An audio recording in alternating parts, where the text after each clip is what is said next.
Warriors, they went 27-8 last season when Steph Curry, Draymond, and Jimmy Butler all played together. That's including the play-in and the playoffs. You're going to hear a lot of numbers surrounding their record. But remember that Golden State had a losing record before trading for Jimmy Butler last season.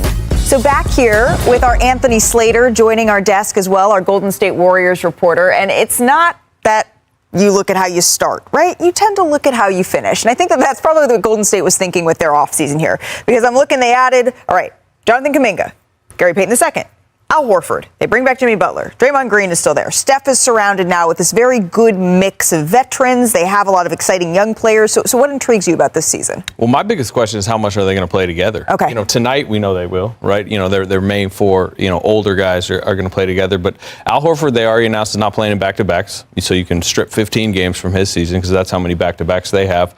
And you need to see the youth kind of rise above them. Brandon Pajemski, is a guy, entering his third season that I think needs to show a lot. And then Jonathan Kuminga, I know we've had a lot of Jonathan Kuminga conversations this summer, but he's very important to them because, again, Al Horford's probably only going to play like 20, 24 minutes a game. He's a big addition, but there's going to be a lot of young guys needing to play minutes. In talking to executives around the league, they think Al Horford is one of the biggest underrated additions that happened in the whole summer. Because of the Kuminga situation, it didn't sort of floated around and get done till late. That was exactly the type of player they needed. And frankly, they paid him below market value. He wanted to be on the Warriors. They were able to get him below market value. But I'm just going to go with what Steph said. Steph said absolutely they think that they can win it this year. Of course. So does Kevin Pelton, the machine. Of course last year, if that hamstring injury doesn't happen, we'll never know. I mean, I don't think anybody was beating the Thunder, but it took 2 7-game series. Like, I can totally get why the Warriors have a lot of excitement coming into tonight's game. Yeah, I mean, there's all these could've, would've, should've about if Steph Curry didn't get hurt in that series. Sham, when we're looking at all of these options that the Golden State Warriors have, let's just focus on tonight. Who do we expect to be in the starting lineup? So I'm told Steve Kerr is leaning towards starting Jonathan Kuminga in the starting lineup, which would mean Al Horford coming off the bench. And I think that's something to keep an eye on over the early part of this season. Jonathan Kuminga getting a good chunk of starts here. And so the potential lineup here that we see, Stephen Curry, Brandon Pajemski, Jimmy Butler, Jonathan Kuminga, and then Draymond Green playing at the 5. And Al Horford, his age, how many years he's been in the league, and monitoring that, the back-to-backs and his minutes early in the season. And Moses Moody's another player who's injured, has a calf strain. He's going to be out tonight. He was vying for a potential starting spot too. He will not be starting tonight. Obviously, Pajemski will be at the 2. I'm told Friday potentially season debut for Moses Moody from that calf strain. So I've been married for 16 years, right? Hi, Vandy. Okay, a lot of highs, a lot of lows, and a lot of beefs. And a lot of times in a marriage, you got to be the bigger person to go make things right.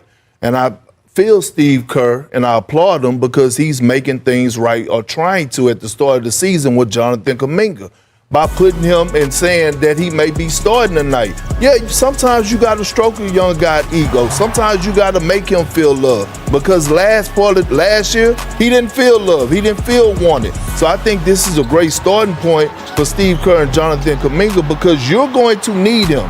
In a conference, in a league where the wings are still the most important position, that athleticism that Jonathan Kuminga brings to this team, one of the most athletic players in the NBA, is needed for the Golden State Warriors to go out there. It's fascinating, the 2 games tonight. In the first game, we're going to see, if you want to throw the guys that are 6'11", we're going to see about 6 guys starting that are 6'11" or taller. In the second game, look how small. Even with Gabe Vincent on the Lakers side, small across the board. The league has got a lot of diversity right now. To Perk's point, Jonathan Kuminga was ejected in his final moment of the preseason and went after the ref and got fined for it. And Steve Kerr came out post-game and said, I liked it. I liked the fire. And he also liked the defensive rebound on the possession and the sprinting of the floor because it was his 6th defensive rebound. So to your point, there is a little bit of that going on. I've been liking you OKC for a reason, Slade. So Jonathan Kuminga looking to get the start tonight. Our Sham Charania is reporting.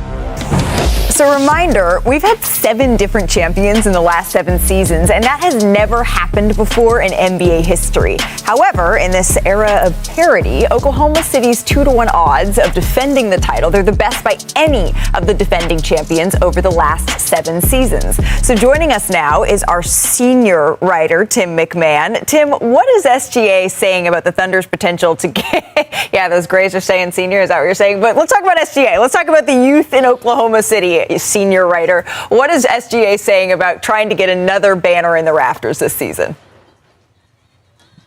Howdy, Malika. SGA told me he's more motivated to win another championship than he was even to win the first. And look, he had a historical season. You can put the numbers up, put the accomplishments up. It ranks with some of the greats in NBA history.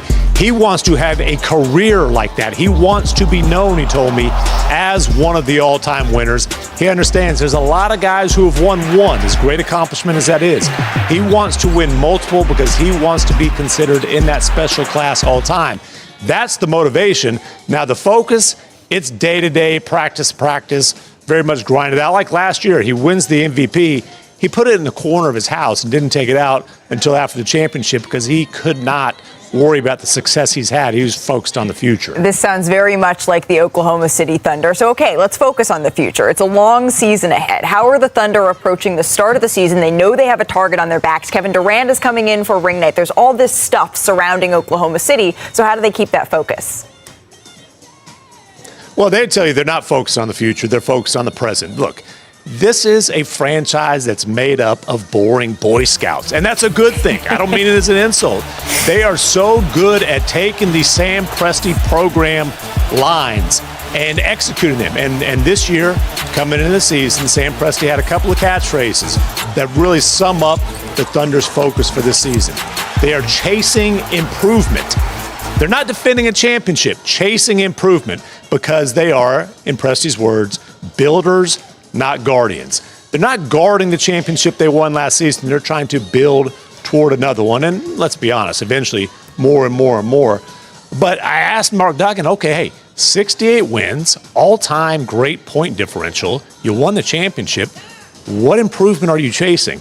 And he gave a good OKC Thunder line. He basically said, we're going to go game by game, take the feedback from each game, and really search for those opportunities. A couple of Boy Scouts. Hey, there's nothing wrong with that. I married one. Actually, he's an Eagle Scout. But one of the all-time great scorers, Kevin Durant, he's 8th on the NBA's all-time scoring list. And based on his career average of just under 1,800 points per season, Durant's on pace to overtake Michael Jordan for 5th all-time this season. And he will take down the 6th different jersey of his career here, and what he and the Rockets hope will be the final stop of his storied career. KD has averaged the most points per game in 4 of his 5 previous stops, trailing just Wilt Chamberlain in Dubs history. And Durant's really not showing any signs of slowing down here as he takes his scoring prowess to Houston. At 36 years old last season, Durant led the NBA in field goal percentage, on jumpers, and mid-range shots. And as the contesting defender, KD allowed the lowest field goal percentage in the NBA last season. So make sure you write all of these things down, take a picture of it. And for more on this, you can check out Michael C. Wright's profile on Kevin Durant on ESPN.com. It's Kevin Durant's pursuit of perfection, and that led him back to Texas. But you don't have to wait. Michael C. Wright joins us now. He's live in Oklahoma City ahead of tonight's contest here. So Durant, Michael, just signed a 2-year extension with Houston. Why is this the place that he wanted to be? Well, Malika, there are a couple of reasons at play here. I would say, number one, familiarity.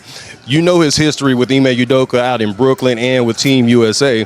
But on some of his stops, he played with Jeff Green, Josh Okogie, Steven Adams. Okay, well, he's got 2 college teammates from the University of Texas that are working within that organization. Their assistant coach, Royale Ivey, well, he's a former Longhorn too, and he's one of Kevin's best friends. So there's that. But the second part of it is that, look, Kevin is a straight-up hooper. That's all he wants to do, and he found a place in Houston that will support that endeavor. As you know, Kevin wants to perfect the game of basketball, and the Houston Rockets are 100% behind that. Familiarity is certainly an important part of a decision-making process when you're looking at where you want to be long-term. And Kevin Durant is saying right now that is Houston.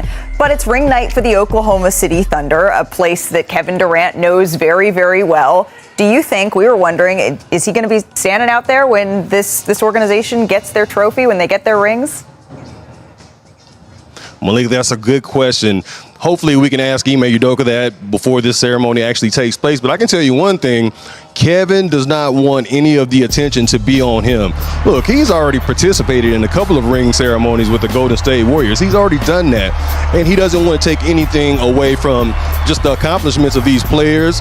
Most importantly, the organization and its fans. So Kevin wants nothing to do with it. He knows the cameras will be on him if he's standing out there tonight. Yeah, I was going to say, I can respect and appreciate that that's Kevin's hope in all of this, but he's Kevin freaking Durant. I think there is going to be some attention on him. The schedule makers obviously saw this when they were laying this opening night out. Michael C. Wright, enjoy tonight's game. We really appreciate the time. However KD's Rockets tenure gets underway, we know one thing. It's going to be done in a big way, and we mean that literally.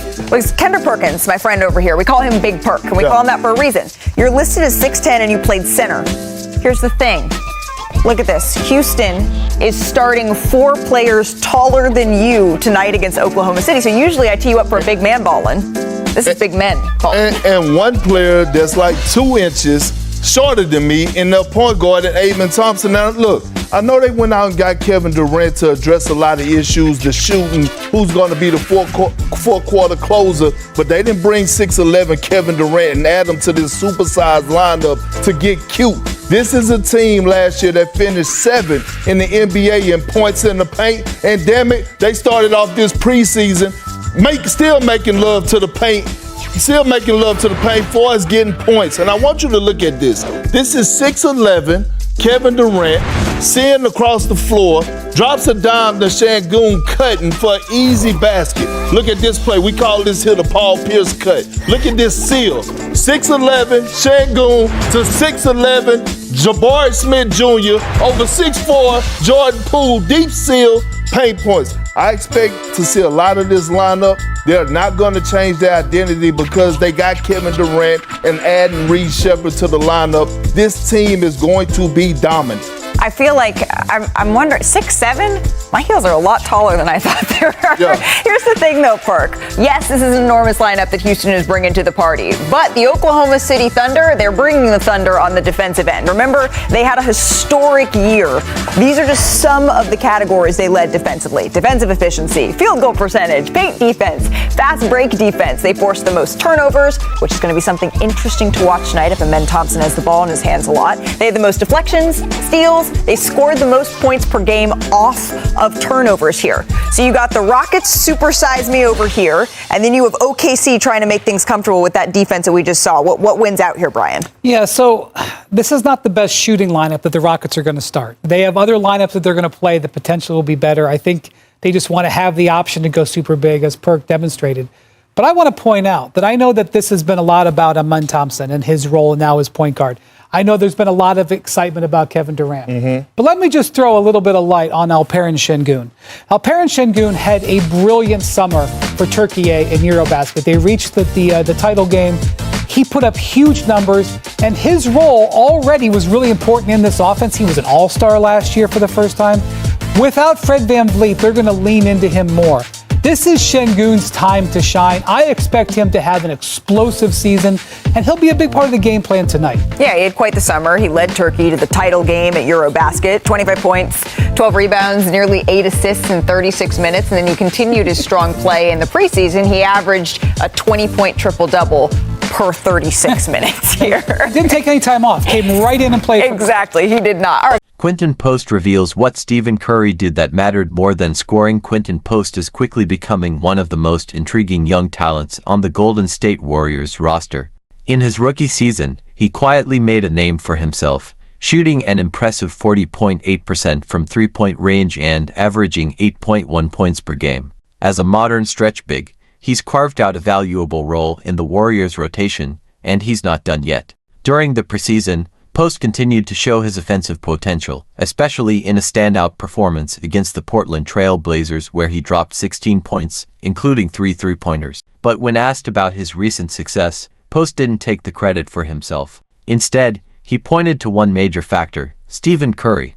"What you saw out there, that's just the effect of having Steph Curry on the floor," Post said. "He makes everything so much easier for everyone on offense. And defensively, I think we handled things much better than the last time we faced them." The game marked Curry's return after missing the previous matchup against the Lakers. And he didn't disappoint, putting up 28 points and leading the Warriors to a 118-111 win over Portland. "This was a big statement game for him," Post added. "He sat out last game, and then came back and just took over. He said something before tip-off that really stuck with me.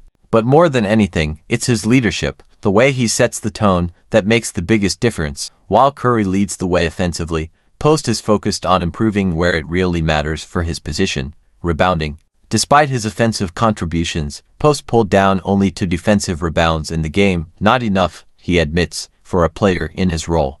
"We did a better job controlling the pace, but we still had too many turnovers. And on defense, I'm not even sure what the rebounding numbers were. I just know I need to be better. That's my priority right now, becoming a more effective rebounder." Last season, Post faced criticism for his defensive inconsistency. He knows that if he wants to keep growing and solidify his role long-term, that's the area he has to improve. Fortunately, he's not doing it alone. With the mentorship of Al Horford, who shares a similar playing style as a stretch 5, Post is in the right environment to evolve.